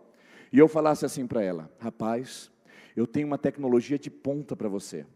Você vai mandar uma mensagem, você vai escrever, você vai demorar cerca de 2 horas para conseguir escrever. Você bate uma letra, ela processa cerca de 30 segundos e aparece. Você coloca outra letra, ela processa cerca de mais 30 segundos e aparece. Você vai demorar cerca de 2 horas para escrever uma pequena frase. E depois que você enviar essa frase, você pode enviar para qualquer lugar do mundo, na China, no Japão, no Brasil, na África, e essa mensagem vai chegar para a pessoa em 1 dia. E lá do outro lado a pessoa vai poder escrever uma mensagem para você, depois em 2 horas também escrever uma frase. E vai mandar uma mensagem para você e depois de 1 dia, essa mensagem vai chegar para você. O que você acha que essa pessoa, 400 anos atrás, ia achar disso? O que você acha? Irmãos, você lembra quando a gente tinha que comprar ficha para discar no orelhão? E você comprar aquele monte de ficha e ia colocando para você discar, para falar com uma pessoa? Você lembra quando você fez pela primeira vez uma chamada internacional? Para poder falar com uma pessoa do outro lado do mundo? Agora imagina 400 anos atrás. Que você, para atravessar o oceano, demorava 3 meses para chegar na Europa de navio. Uma carta para chegar demorava cerca de 6 meses no seu destino e mais 6 meses para vir 1 ano. Você poder mandar uma mensagem em 1 dia, a pessoa receber e te devolver no outro dia. Isso é uma evolução. As pessoas iam pagar tudo, iam vender tudo que tinham para poder comprar essa tecnologia. Agora eu chego aqui para você hoje e falo assim: meu irmão, eu tenho uma tecnologia para você e eu queria que você usasse.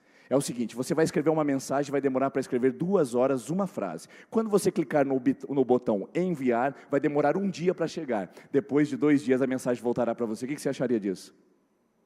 Terrível, não? Porque você sabe o que é uma mensagem instantânea. Ou seja, você já experimentou o melhor, então você não consegue voltar para o pior. O fato é que nós ainda estamos 400 anos atrasados com Deus, experimentando o pior, sendo que Ele tem o melhor para você e para mim. Deus tem coisas instantâneas, poderosas, milagrosas, grandiosas, e você ainda está restrito às coisas pobres, pequenas e atrasadas. Era para você estar voando, crescendo e andando, enquanto você está engatinhando, berrando e chorando. Tem mais de Deus, meu irmão. Não se acomode com o pior, sendo que Ele tem o melhor. Sabe por quê? Qual é a razão de ainda nós sermos tão pífios em nossa fé, tão pequenos, tão fracos? É porque a gente não experimentou o melhor. Porque se a gente vivesse no sobrenatural de Deus, ficasse em Jerusalém e recebesse o poder do alto, irmãos,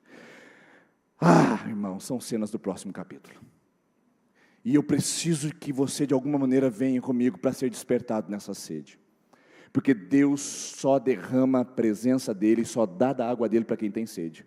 Isaías 44 diz no versículo 1, derramarei água sobre o sedento e torrente sobre a terra seca. Derramarei a minha bênção sobre os teus descendentes e a minha promessa sobre a tua posteridade. Olha aí, a presença de Deus só vem para quem tem sede. Se não tem sede, irmão, é entrar e sair e continuar do mesmo jeito. Nos mesmos hábitos, na mesma vida, na mesma praça, no mesmo banco, e nada muda e nada se altera. Então eu convido você a ter sede, como o salmista disse no Salmo 42, Senhor, a minha alma tem sede de Deus. Irmãos, não tem nada mais lindo do que trabalhar com uma igreja com sede. Não tem nada mais gostoso do que você estar num povo que está com sede de Deus. Vamos fazer o retiro, pastor, eu quero servir, eu estou com sede, eu quero fazer a minha inscrição. Pastor, nós vamos fazer a festa das nações, eu estou aqui, eu quero servir, eu quero ajudar.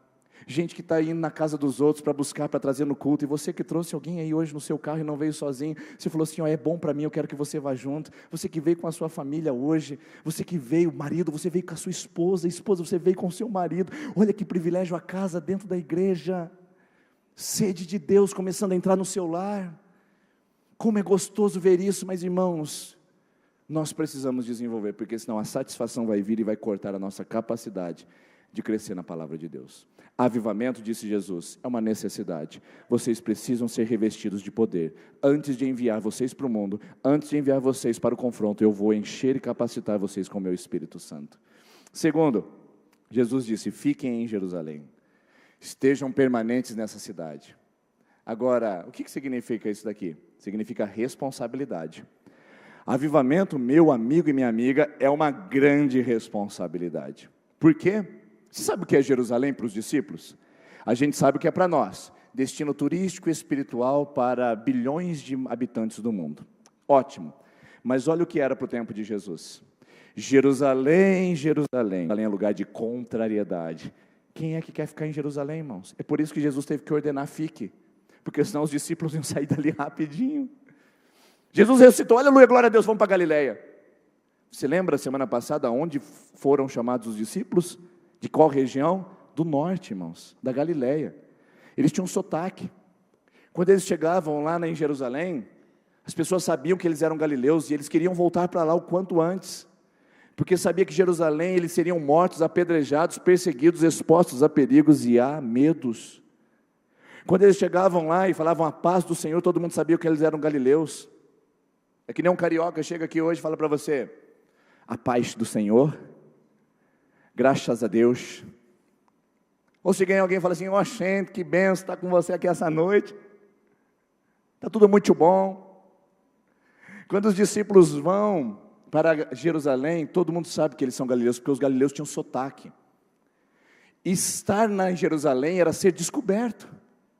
Então quando Jesus ressuscitou, eles falaram, vamos para Galileia, vamos avançar mais um passo, vamos ir um pouquinho mais adiante. Mas Jesus fala, fiquem em Jerusalém. Repita comigo, Jerusalém. Jerusalém, que mata profeta e apedreja quem é enviado. Você acha que os discípulos não tinham ouvido isso? Aí eu imagino os discípulos fazendo aquela conferência, falando, Senhor Jesus, não tem um lugar melhor para a gente ir não? Será que a gente não pode ficar em Betânia? É pertinho de Jerusalém, fica uma viaginha rapidinha. Será que a gente não pode ficar, quem sabe, em Betfagé? Ou quem sabe a gente pode ir mais ao sul? Jesus fala, não, o lugar de vocês é em Jerusalém, porque eu quero acertar minhas contas com vocês aqui. Jerusalém é o lugar onde os discípulos tinham fracassado, perdido e traído Jesus. Lembra? Ninguém ficou na cruz. Todos os discípulos se afastaram. Jerusalém é o lugar do fracasso, do temor, do medo, da insegurança. E Jesus fala, fica aí. Não é difícil para você e para mim, quando Deus fala para a gente ficar num lugar que a gente está doido para sair? Não é difícil ficar num lugar onde a gente está correndo, morrendo de vontade de sair do emprego? Meu Deus, isso aqui é uma Jerusalém. E Deus fala para você, fica na Jerusalém. Não vai embora não, porque eu estou trabalhando no seu caráter, na sua vida, na sua Jerusalém. Quero ir embora dessa cidade, Deus me livre, Sertanópolis. Fique em Jerusalém, não vai embora não, Deus está trabalhando em você. Eu quero sair desse casamento. Fique em Jerusalém, Deus está fazendo uma obra na sua vida. Quero sair, quero fugir, porque é o lugar do meu desafeto, é o lugar do meu medo, da minha insegurança, e Deus está querendo trabalhar exatamente aí, para transformar você num homem e numa mulher de Deus. Não vai embora de Jerusalém, enquanto Deus não terminar a obra, meu irmão. Porque sair de Jerusalém antes que ele fez o que precisava fazer é abortar o propósito de Deus. Ano passado eu recebi 3 convites para ir embora de Sertanópolis. Nunca havia acontecido isso na minha vida. Chegamos no mês de junho, já tinha um, no mês de julho outro, no mês de agosto o terceiro. Falei, Deus, o que o Senhor está dizendo a respeito disso? Você acha que a gente vem para Sertanópolis porque a gente veio fazer destino turístico? Ou que a gente veio ganhar vida em Sertanópolis? Não, agora eu vou ganhar vida. Irmãos, quem se move em ministério não ganha vida assim. A gente muda de cidade, algumas pessoas, para melhores opções de trabalho, mas a gente muda de cidade no ministério com melhores opções de servir a Deus. Pergunta para a Lidiane e para o Igor se eles não querem sair de Jerusalém todo ano. Albânia, comida diferente, língua diferente, cultura diferente. Lá as mulheres são maltratadas, lá as mulheres são tratadas não melhor do que bichos e animais, pela cultura muçulmana. Você acha que é fácil para uma mulher morar lá e ser maltratada por causa do seu gênero? É Jerusalém, irmãos. É Jerusalém para ela. Amo a cidade de Sertanópolis, sirvo nesse lugar com alegria. E Deus tem falado para mim, fiquem em Jerusalém. Essa é a Jerusalém, minha família não está aqui. Mas é o lugar que Deus me plantou para servir. E se não é fácil para mim, também não é fácil para você ficar na sua Jerusalém. Então vamos andar juntos, porque em Jerusalém Deus está nos enchendo com o Espírito Santo.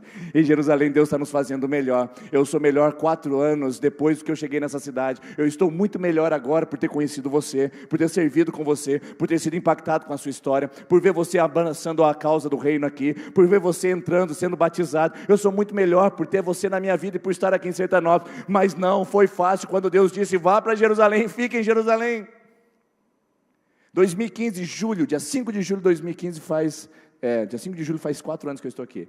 5 de julho de 2015 até o dia 31 de dezembro de 2015, eu passei 6 meses pensando como é que eu ia sair de Jerusalém. E Deus do céu! E agora, pai? Eu olhava para minha esposa em casa, eu falava, meu Deus, o que eu fiz? Tomei a decisão errada. 6 meses, irmãos, falando, Deus, move, remove ou promove.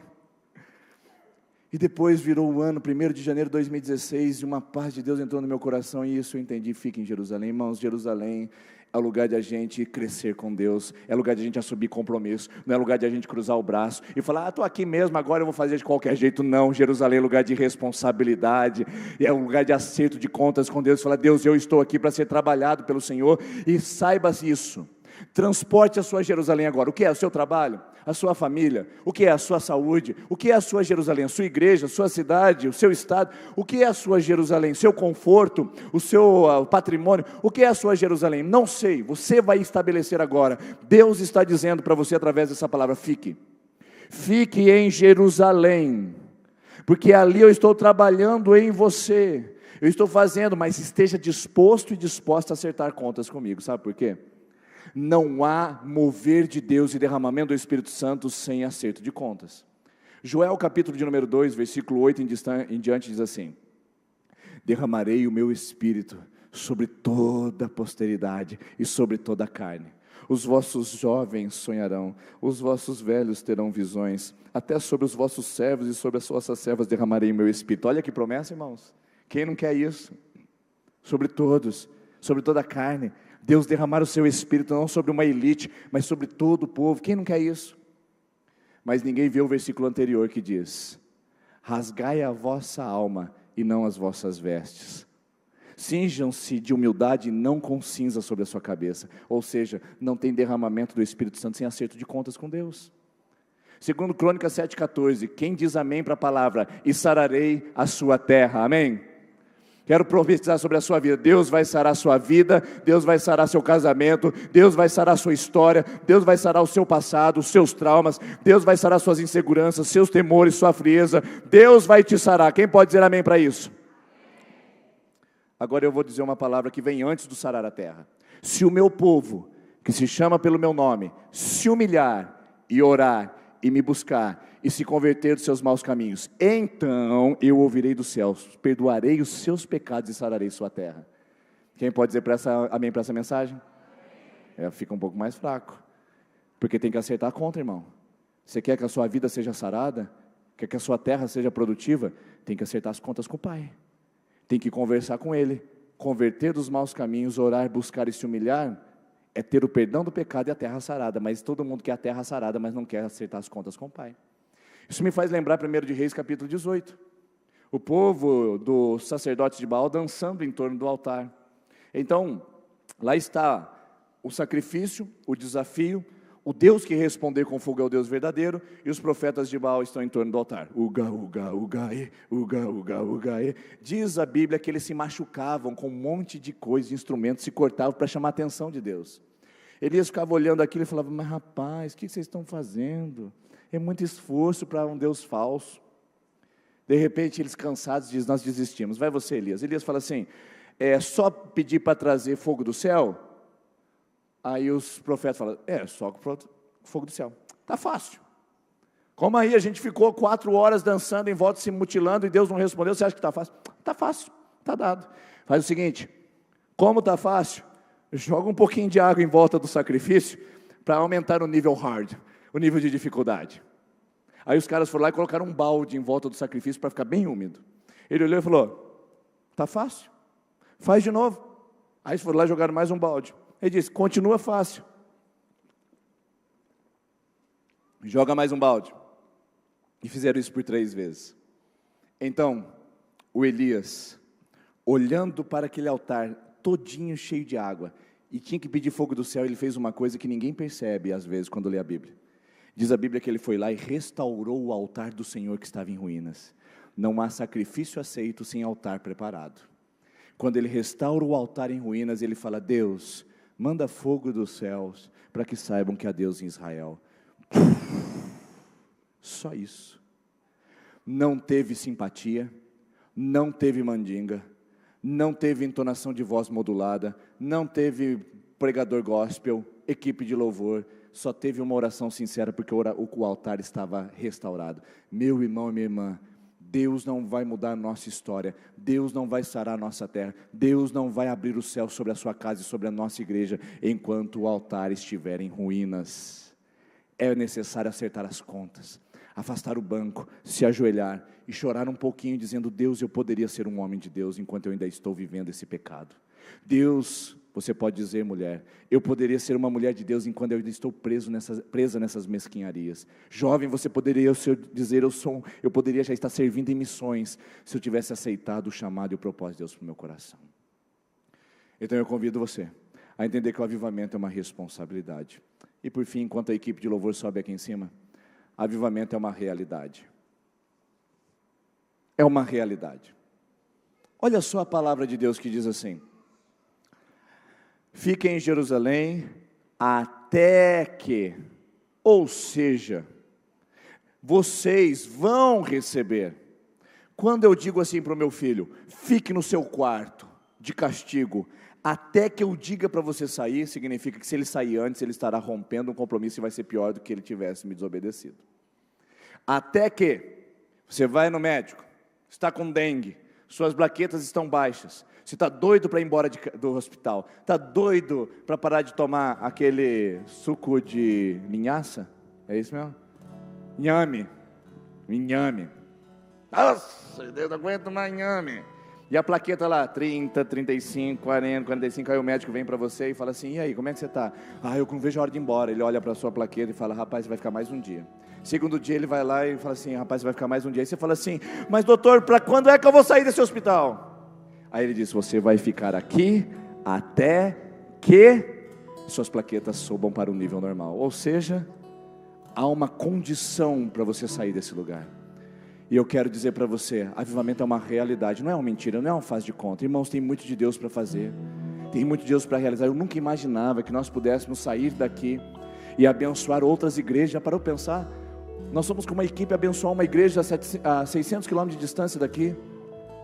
Agora no segundo semestre, as mulheres da liderança aqui do Retiro, elas vão abençoar uma igreja no interior do Paraná, lá mais pro fundão, abençoar uma igreja, servindo lá as mulheres daquele lugar. Já para pensar, é o que Deus já está fazendo entre nós e quer fazer com você homem, quer fazer com você jovem, quer fazer com você adolescente, quer fazer com todos nós nesse lugar. Deus quer frutificar. Há algo melhor de Deus para você e para mim. Eu falo da perspectiva da igreja, porque eu amo esse lugar, eu amo essa igreja, eu quero ver isso aqui cheio de vida, cheio de paz, cheio de gente sendo transformada. Mas eu quero também dizer para você que está com as suas crises, você que está com os seus problemas, Deus também quer frutificar a sua história. Deus quer frutificar a sua casa. Seus filhos não serão filhos de depressão, sua casa não será casa de rebelião, seu casamento não será casamento de separação, seu trabalho não será trabalho de minguado, de gente que não está prosperando. Deus quer frutificar, mas peça para o Espírito Santo derramar sobre a sua vida.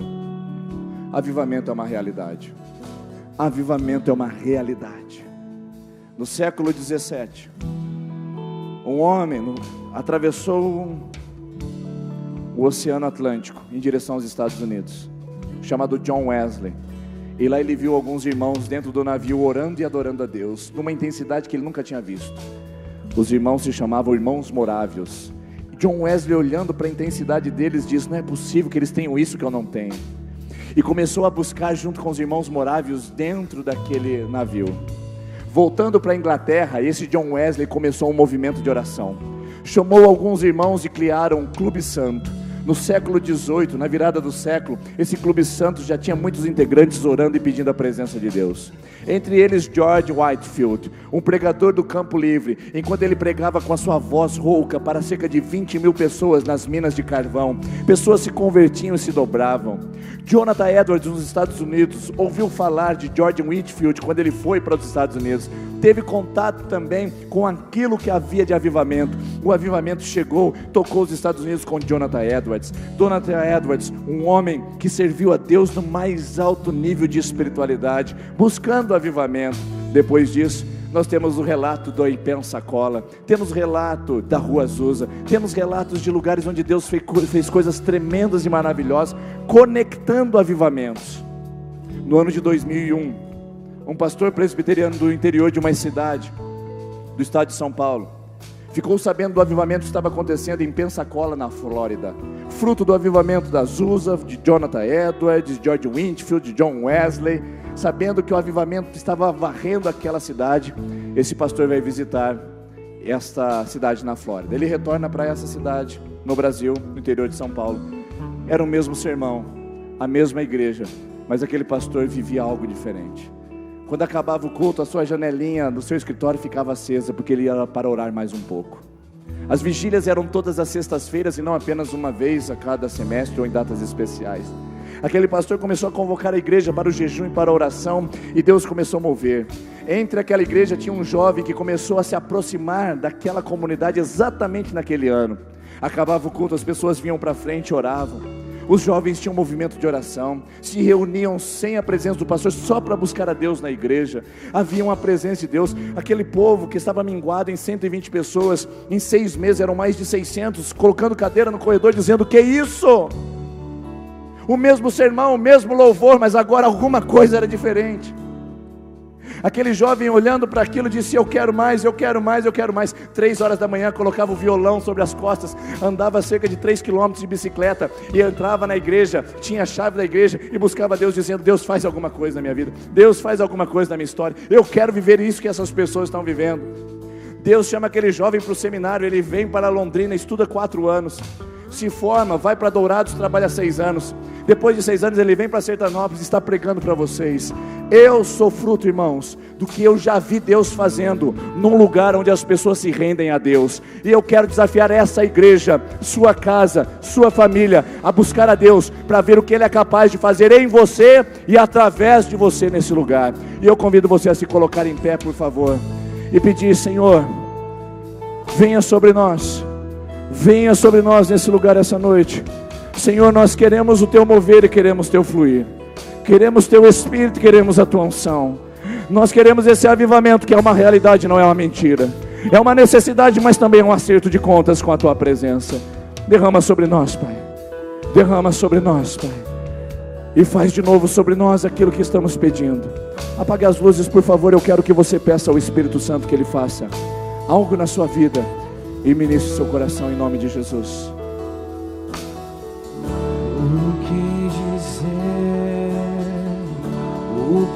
fazer quando Ele vem aqui?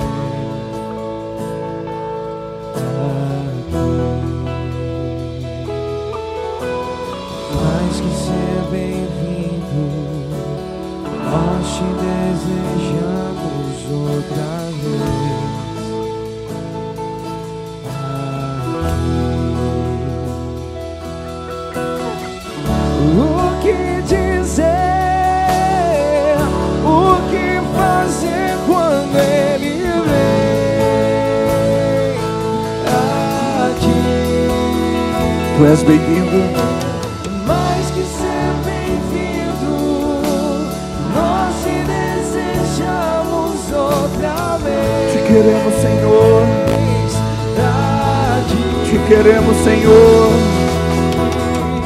O que dizer, Seja bem-vindo aqui em nosso meio. o que fazer quando Ele vem Seja bem-vindo nesse lugar. aqui. Mais que bem-vindo, mova sobre nós. Mais que ser bem-vindo, nós te desejamos outra vez aqui. Eu quero orar com você que precisa de mais de Deus. Você que já sentiu e não sente mais. Você que já teve uma fé avivada e fortalecida e que agora se sente esfriada e também esfriado. Eu quero que você diga através dessa canção: faz de novo, Senhor. Me visita novamente. E Pai, eu quero fazer uma oração sobre esta igreja. Aquilo que eu vi acontecendo em Santa Cruz do Rio Pardo. Aquele movimento de oração de pessoas apaixonadas pelo Senhor. Aquilo, Pai, que eu tenho visto no decorrer dos anos em igrejas que tenho visitado. Eu quero ver nesse lugar também. Então faz de novo, Pai. Aquilo que aconteceu aqui no tempo do pastor Ezequiel. Faz de novo também aqui, Senhor Jesus. Faz de novo, ó Deus, em datas antigas, onde teve um avivamento, onde pessoas apaixonaram pela Bíblia, pessoas foram levantadas para serem missionários, pessoas foram levantadas para serem pastores, pessoas foram levantadas para serem servos. Faz de novo, faz de novo, faz de novo, Senhor. Vamos dizer juntos: faz de novo. Faz de novo, faz de novo, o seu povo ama. Você pode levantar as suas mãos comigo assim. Levante suas mãos. Peça para você: eu quero Deus, eu quero Deus. Mais uma vez, Mais uma vez, e faz de novo, e mais uma vez, e de novo, e outra vez. mais uma vez, de novo, faz de novo, o seu povo clama-te. O que dizer?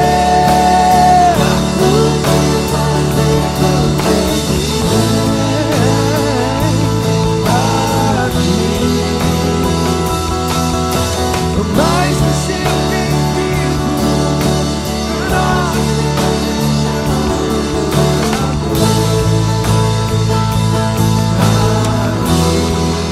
Só as vozes, o que dizer? o que dizer, o que fazer quando Ele vem aqui? Mais que ser bem-vindo, nós te desejamos outra vez.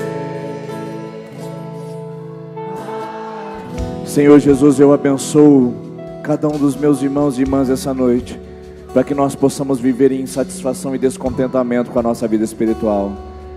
Pai, eu profetizo num tempo de sede e de despertamento da fome do Senhor em nosso meio, em crianças, jovens, adolescentes, adultos e velhos.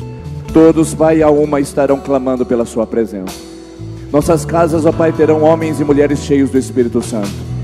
Nossa cidade terão patrões cheios do Espírito Santo, funcionários cheios do Espírito Santo, gente no departamento político e público cheio do Espírito Santo. Nossa igreja terão ministros, pessoas cheias do Espírito Santo. E nós profetizamos, Pai, que o Senhor está trazendo e está fazendo um maravilhoso avivamento em nosso meio. e o Senhor já chegou, e o Senhor é ainda bem-vindo em nosso meio, em nome de Jesus. Você que acha e você que quer que Jesus seja bem-vindo em sua vida, você pode dar uma salva de palmas a Ele e dizer: Tu és bem-vindo, Jesus. Tu és bem-vindo. Glória a Deus. Boa semana, meus irmãos. Vão em paz. Comam um lanche conosco. Deus abençoe em nome de Jesus.